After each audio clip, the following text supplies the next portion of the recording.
Surya-koti Samaprabha Nirvignam Kurume Deva Sarvakareshu Sarvada Om. So as we are continuing our understanding and exposition of the 9 forms of devotion, what exactly bhakti is all about. So it's very interesting because bhakti is obviously emotion. We have emotions and we can purify them, modify them. So to continue from where we left off yesterday, the 9 forms of devotion I want to go into a little bit further here. So in the 9 forms of devotion, see, these are activities of the body and the mind. That is what they are, because we have a body, we have mind, we have thought, we have emotion. So the purification process is what is happening within the antakarana with the 9 forms of devotion. The 9 forms of devotion are activities of the senses and of the inner mechanism that is the antakarana. Antakarana is an internal instrument that has 4 functions, and that is, or 4 parts, sometimes it is called that way: mana, buddhi, chitta and ahankara. This is called antakarana. So antakarana is a mechanism.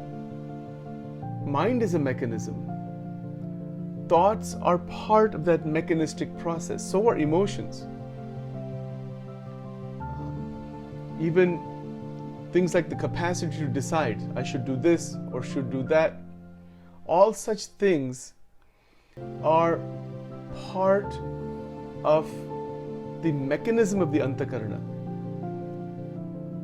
So now this is very interesting because the 9 forms of devotion, as I mentioned on multiple occasions already, have a dualistic concept. Otherwise there cannot be devotion. How can there be devotion unless there is a sense that I'm devoted to something greater than me? Then that, and if there isn't that kind of feeling that God is beyond me, then that is not devotion. That is just a oneness with God that one is trying to be in.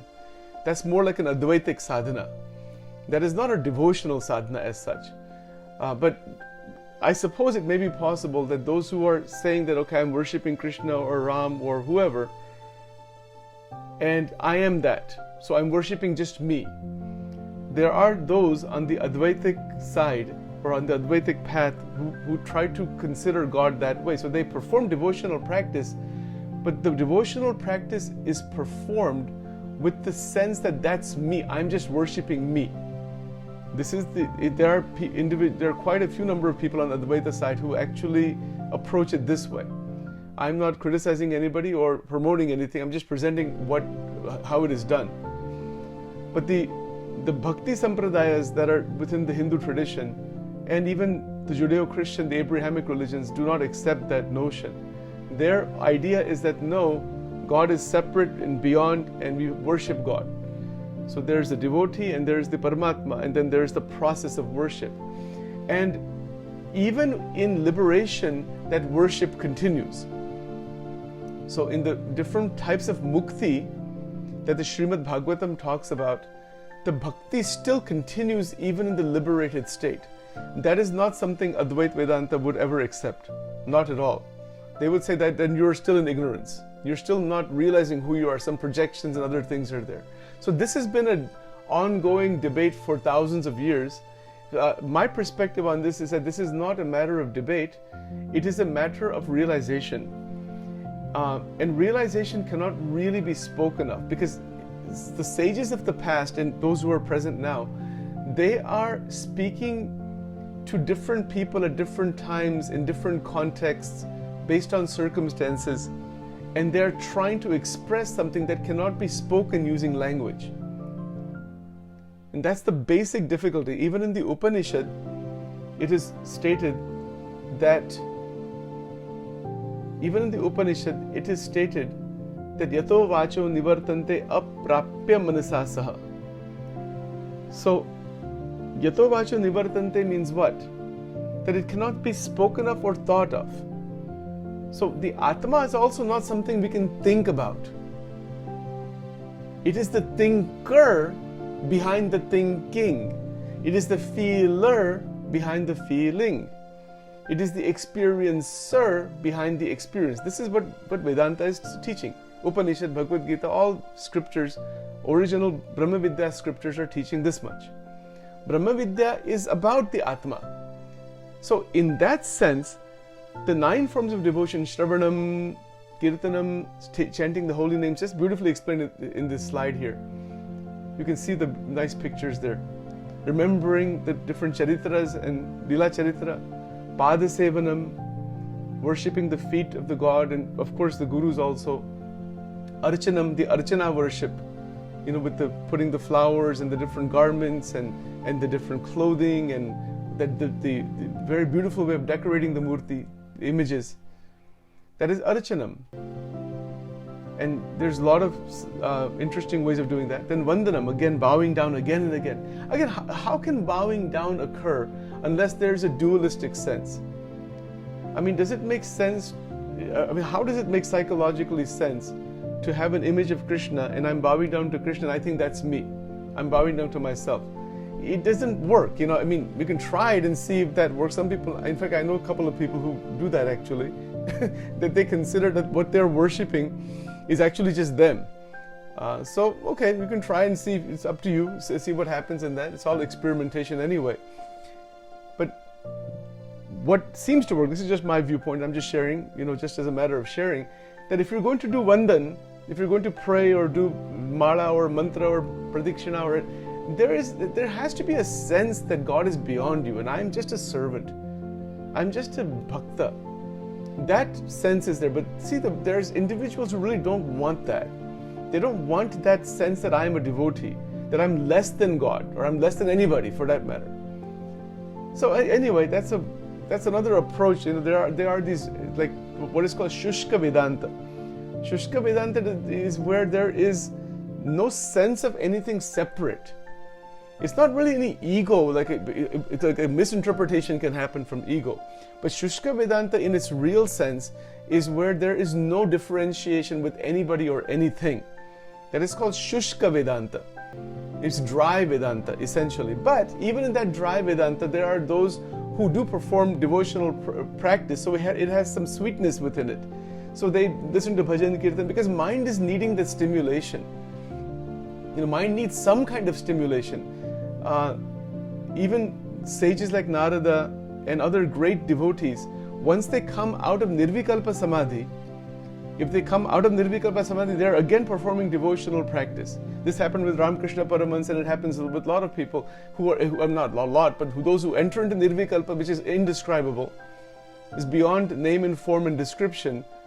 Then in Nirvikalpa, there is no way to describe what is Nirvikalpa, because that is not a matter of description. You're just in it. There's no you actually even, but there's a remembrance of what that was once you come out of it.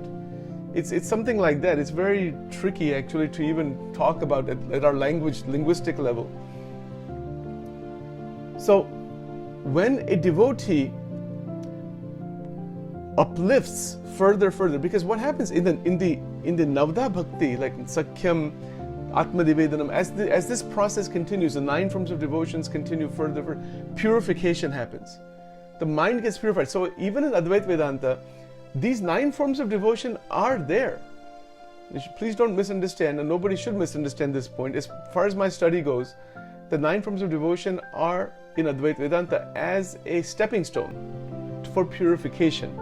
Even Adi Shankaracharyaji's 80% literature, that is bhakti literature, it has been interpreted that way, that is a purification process to eventually get to jnana. That what is that jnana?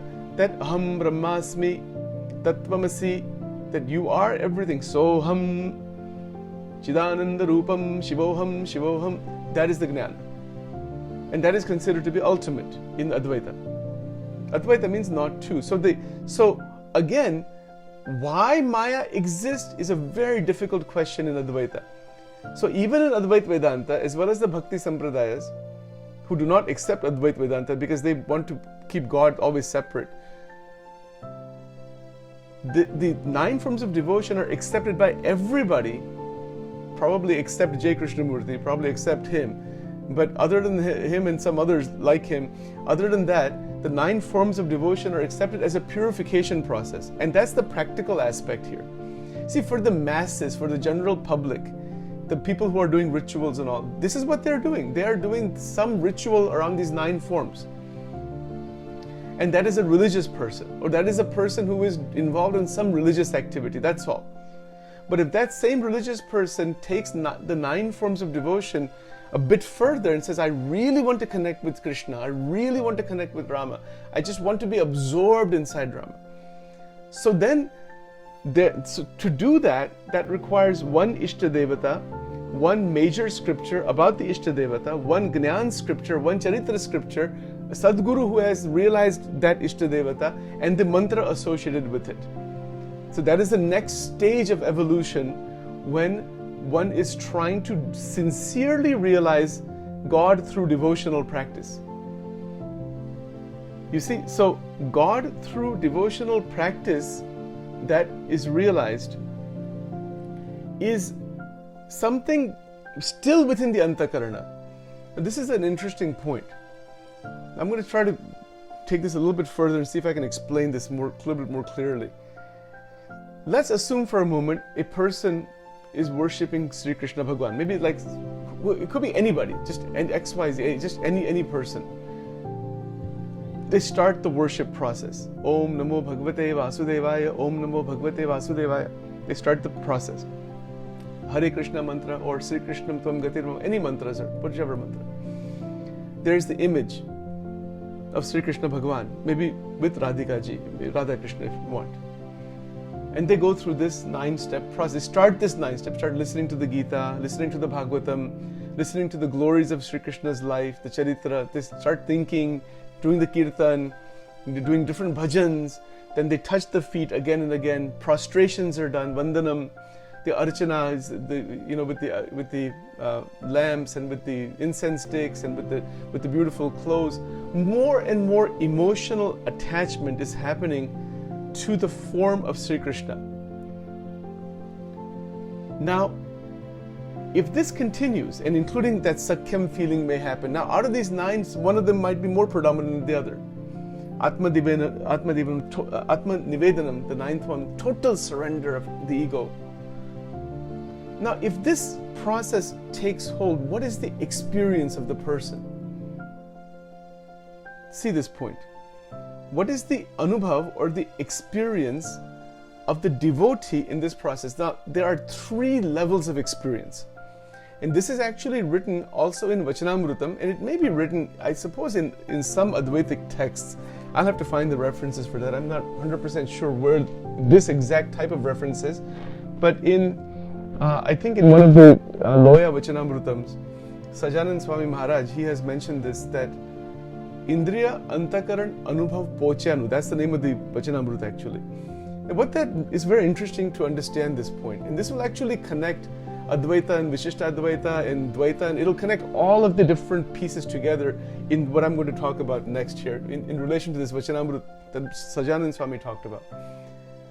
See, when a devotee is worshipping any form of God, there is so much connection with that form as the reality, and the names and forms of the outside world as temporary and in flux, and the detachment from the names and forms of the outside world begins to happen.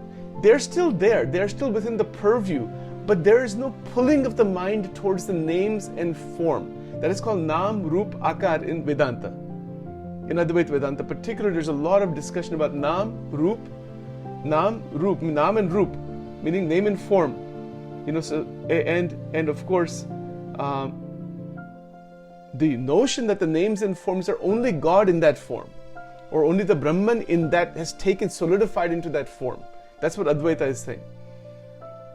So when the devotee is worshipping Krishna, he's actually not attached to any form that is within the purview of the senses, other than the Murti of Sri Krishna Bhagwan, the image of Sri Krishna Bhagwan, which is no longer considered as an image but as a living God. as a living reality, as a living being. Like just like if, like in my room, let's say I have an image of Krishna, which I do right over here.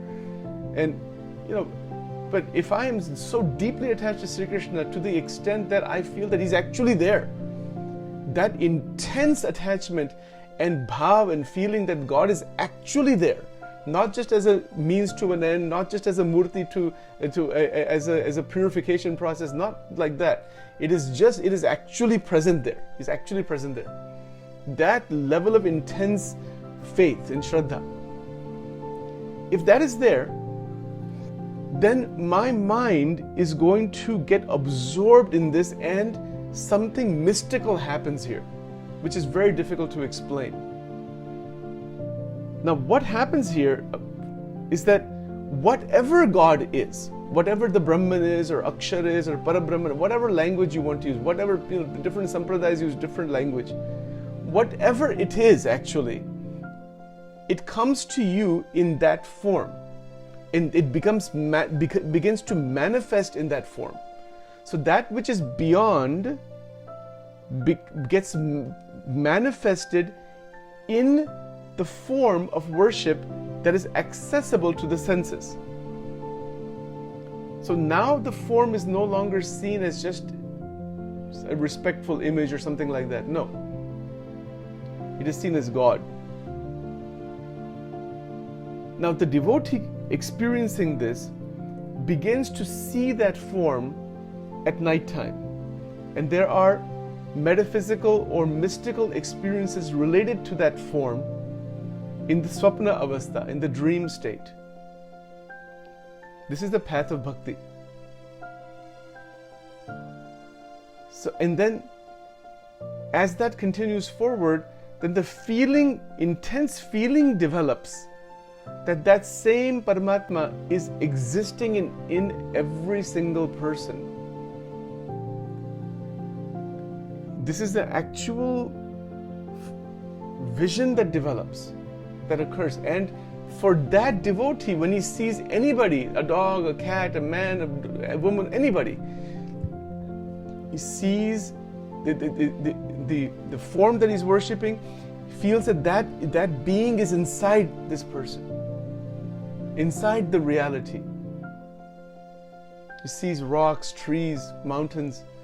Everywhere he begins to, that devotee going further begins to feel that God is present. That same Bhagwan is present all around. That is a much higher stage of devotion. So it begins at the Indriya level, at the sense level with these 9 forms. That's what that Vachanamrutam is talking about. At the Indriya level, this is what happens. That we connect with God at the Indriya level.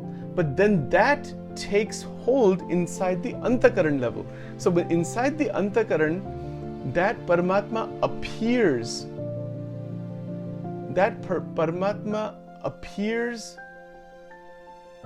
as the devotee wants the Paramatma to appear.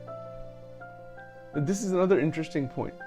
And this is something that someone like J. Krishnamurti would never agree with. I can guarantee you, because he would say if you recognize something that is inside your dreams, then that is some projection. That's what he would say. That is not the reality. That's what he would say. But you will notice that the Bhakti Acharyas and many of the, even Adi Shankaracharya and others, would not really say that as such. I mean, they may say it to some extent. They would say that which is beyond is coming inside the Antakarana in this way for the benefit of the devotee.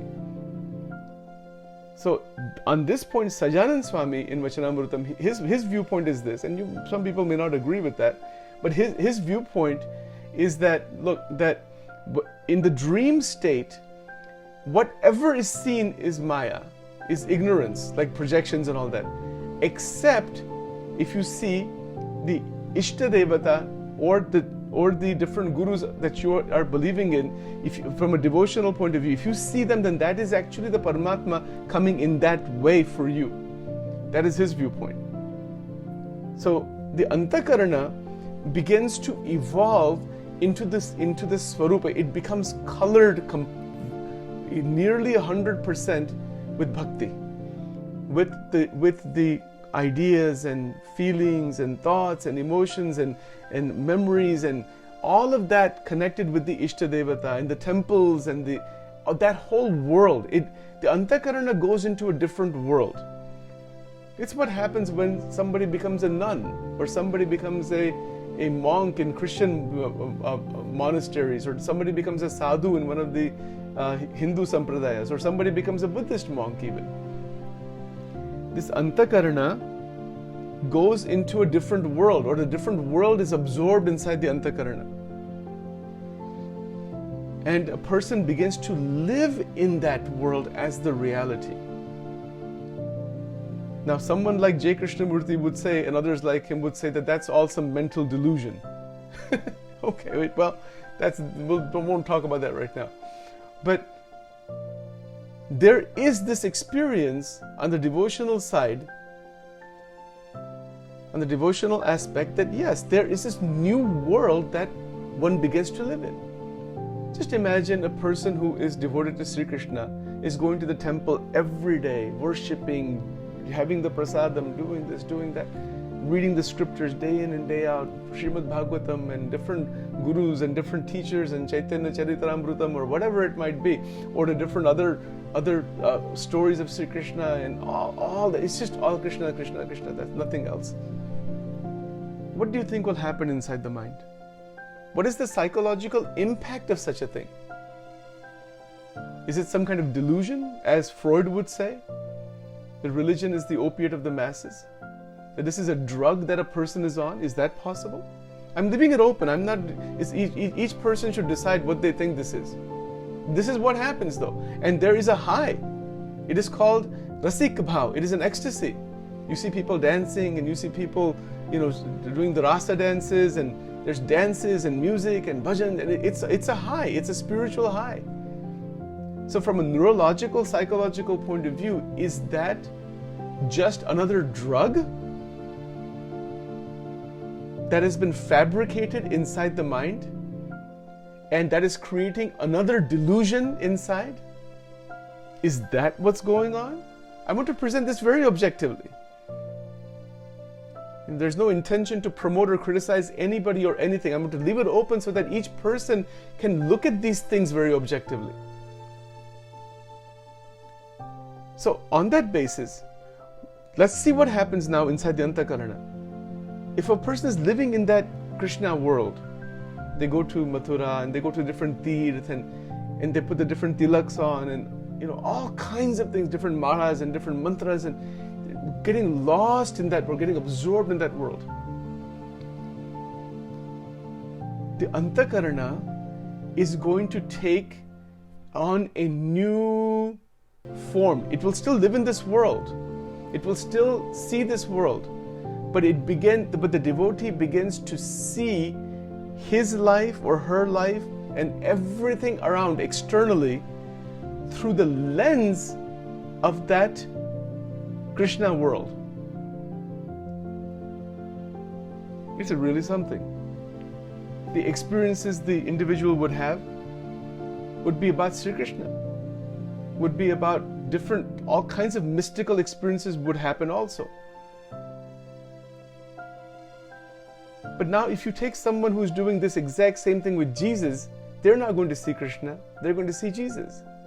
If you take somebody who's doing this with a particular guru, or a particular sage or a particular saint, that's what they will see, like Sai Baba or whoever, it doesn't matter. If you see somebody who's doing this with Bhagwan Ram, you see it that way. If you see someone doing this with the Mahashakti, like Ramakrishna Paramans, you see that way. Is this some type of psychological delusion? There are many who say that's what it is.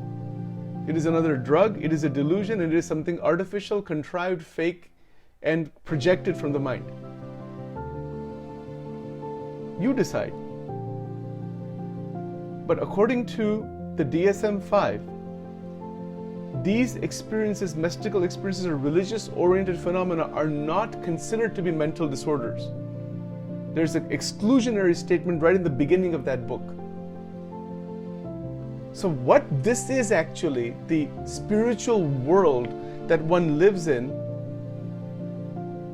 it is a matter of one's choice. I mean, my interpretation is if someone wants to live in such a world, create such a world, they are free to do so. We all live in some world or another, isn't it so? Someone who is, for example, someone who is deeply interested, let's say, in a medical field like cardiology. Deep interest, day and night, the EEGs and the EKGs and the different texts and different disorders and treatments, and there's passion, and the person is a professor, a full professor emeritus, and has published 300 articles, and day and night there's nothing else. So the person is living in that world of cardiology. Somebody could be living in the world of physics, like Stephen Hawking or Einstein. Somebody could be living in the world of music, like Bono and all these other people. We all live in some world, the world of passion. So what I would like to present here is this notion that we are all interested in living in some world that is most attractive to us. Some people live in the world of Netflix. How can it not be? Binge watching one episode after another, one show after another, like a drug almost. Some people live in different social groups and social circles, and that's all. Social groups and parties and all that kind of stuff just goes on and on and on. We all live in a world, folks. This is worthy of very careful reflection. If someone, as I was mentioning, is worshipping Sri Krishna and goes further in the worship, I don't mean just going to the temple on Janmashtami or doing some ritual here and there, giving some donation. I'm not talking about that. That so many people, millions are doing those things in every religion. I'm not talking about that. We're talking about something beyond that. Much more intense level of service and concentration. And when there is that level of concentration and service, there is a world that opens up, and in that world these experiences show up. It's very interesting. But now there's a third stage that is called Anubhav stage. And this is where this becomes, I think this is really where Advaita and Vishishtadvaita and all the different approaches connect together in Anubhav. Because this is not describable using language. Anubhav is nothing more than direct being inside that thing that you are going. It's beyond the Antakarana. So that is called Anubhav, and that is the third stage. So that is not describable. There are descriptions of it, but it's not really describable. So whatever that is, if one goes into that, one cannot talk about it. What is there is not known actually. It's unknown actually, in that sense, in the reality. But before that, there are all these Antakarana experiences. All right, so keeping that in mind, let's continue forward here with the rest of our satsang.